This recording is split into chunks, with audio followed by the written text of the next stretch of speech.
দিনভর বৃষ্টিতে চরম ভোগান্তিতে পড়েছেন ঢাকাবাসী। বিশেষ করে যারা রাস্তায় বিভিন্ন কাজে বের হয়েছেন এবং দিনমজুররা পড়েছেন বেশি ভোগান্তিতে।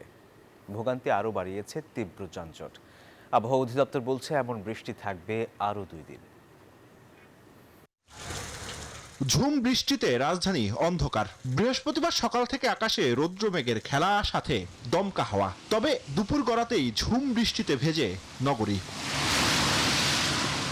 সপ্তাহের শেষ কর্মদিবসে ভোগান্তি বেড়েছে অফিসগামী মানুষের। দুর্ভোগ সঙ্গী করে কাজে বের হতে হয় দিনমজুরদেরও।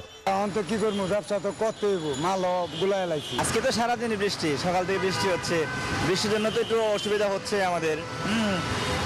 রেইনকোট পরে আছি, তারপরেও গা ভিজে গেছে। টানা বৃষ্টিতে রাজধানীর অনেক এলাকায় পানি জমে যাওয়ায় ভোগান্তি বেড়েছে। একই সঙ্গে ছিল রাজধানী জুড়ে তীব্র যানজট। ঘন্টার পর ঘন্টা অপেক্ষা করতে হয়েছে রাস্তায়। বৃষ্টির মধ্যে আটকা পড়ে আছি, এখন গাড়ি ঘোড়া পাচ্ছি না, তার জন্য যাইতে পারছি না। এখন এটা তো প্রাকৃতিক একটা ব্যাপার, এটা তো মানুষের হাত নাই, তো জন্য এটা মেনে নিতে হবে।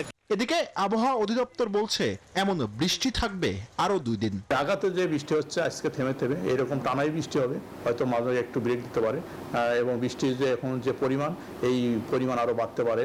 আজকে রাত্রে এবং আগামীকাল আরো বৃষ্টি বাড়তে পারে। একই সঙ্গে রাতের দিকে ঢাকার তাপমাত্রা আরো কমে আসবে বলেও জানায় আবহাওয়া অধিদপ্তর। জুবাইর সানি, নিউজ 24, ঢাকা।